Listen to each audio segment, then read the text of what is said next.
કેમ લાગે કે તમને એક દિવસ ઓછો પડે? શું લાગે છે, એક દિવસ ઓછો પડે કે ન પડે? આ સંઘમાં એક દિવસ 100% ઓછો પડે.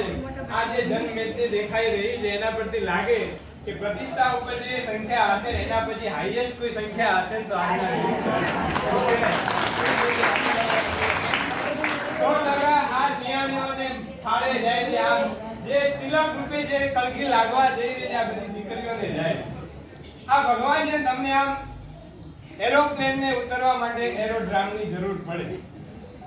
પછી ગેસ્ટ રૂમમાં મહેમાનને ઉતરવા માટે ગેસ્ટ રૂમની તમારે જરૂર પડે. ગાયને રાખવા માટે ગમાણની જરૂર પડે. હેલિકોપ્ટરને ઉતરવા માટે હેલિપેડની જરૂર પડે. સાધુ ભગવાનને ઉતરવા માટે જરૂર પડે. તો ભગવાનને અવતરણ કરવા માટે શેની જરૂર પડે? આ દેરાસરની જરૂર પડે. આ દેરાસર શું કામ કરે છે? મેવાડની અંદર જ્યાં આગળ 100 વર્ષ વિચરણ ન થયું હોય એવી જગ્યા જઈને પૂછવામાં આવે કે તમારા દીકરાઓમાં સંસ્કાર ટકી રહ્યા તેનું કારણ શું, તો એ બધા એમ જ કે આ જીન મંદિર હોય, જીન પ્રતિમા હોય ને જીનાલય હોય એના કારણે અમારા ઘરમાં જો સંસ્કાર ટકી રહ્યા હોય ને તો આ ભગવાનને આધારિત છે. અને ભગવાનનું શિખર ઓળખાય તો શેનાથી ઓળખાય? ધજાથી ઓળખાય. દૂરથી ઘણા બધા મંદિરો દેખાતા હોય પણ છતાં પણ તમને ભગવાનની આ ધજા દેખાય તો ખબર પડે કે આપણું આ જીન મંદિર છે, દેરાસર છે. તમે આમ જુઓ તો સંસ્કાર માટે ઘણું બધું તમે કરો પણ તમારા દીકરાઓને સંસ્કાર આપવાનું કોઈ કામ કરતું હોય ને, અમે ઘણી બધી જગ્યાએ ગયા, લગભગ ત્યાં 2 દિવસનો મહોત્સવ હોય. અહીંયા આગળ ઘણી બધી જગ્યાએ 1 દિવસનો મહોત્સવ હોય. એટલા માટે તમને આ પ્રેરણા કરું છું કે હવે 1 દિવસ ઓછો પડે છે. તમે બધા અહીંયા આયા શાના માટે? ધજામાં ઉજવણીમાં શું કરવું જોઈએ?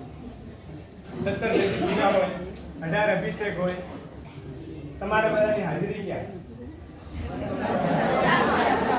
વરઘોડામાં કે 18 અભિષેકમાં કે ધજામાં? આ બધું સચવાતું નથી. એનું કારણ શું?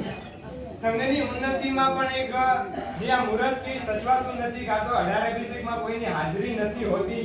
17 પેઢી પૂજા પણ સંગીતકારને વિધિકારને બધાને ભળે. આપણે બધા તો મોજ શોખમાં હોઈએ. એના માટે પણ એક ખાસ જરૂરી છે કે 18 અભિષેક તમે આગલા દિવસે કરો.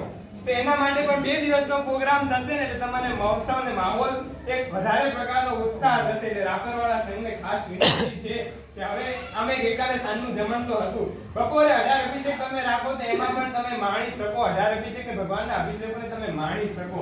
એટલે આવતી સાલથી તમે 2 દિવસનો પણ પ્રોગ્રામ કરી શકો છો. મહાત્માની હાજરી હોય, સંસ્કાર માટે તમે શિબિર વગેરેનું પણ અનુષ્ઠાન સવારે રાખવું હોય તો સંસ્કાર મળે દીકરાઓને ભવિષ્યમાં કંઈક પામે. આજે જોવા જઈએ તો કોઈ વેલ્યુએશન નથી. એક એક્ઝામ્પલ આપું. એક પ્રાચીન ભગવાનની શ્રદ્ધા અને આસ્થા રહેલી છે ને એના દ્વારા એની કિંમત ઉચકાઈ જાય છે. પૈસા સામે નહીં જોતા. ઈ ઝઘડો થયો ને એના કારણે ઈ ત્યાં આગળ એક દેરાસર ઊભું થયું ને એક તીર્થ રૂપે નિર્માણ પામ્યું. ઈ તીર્થનું નામ એટલે ઝઘડિયા તીર્થ. તમને બધાને ઇતિહાસ યાદ હોય કે ન હોય, આ ઝઘડિયા તીર્થ આવી રીતે બન્યું. પાલનપુરની બાજુમાંથી આ ઝઘડિયા તીર્થ આ ઇતિહાસના કારણે બન્યું. હવે આ ભગવાનની ધજા 18મી ધજા કોના ફાળે જશે? ભગવાનને જીવો એકદમ પ્યારા હતા.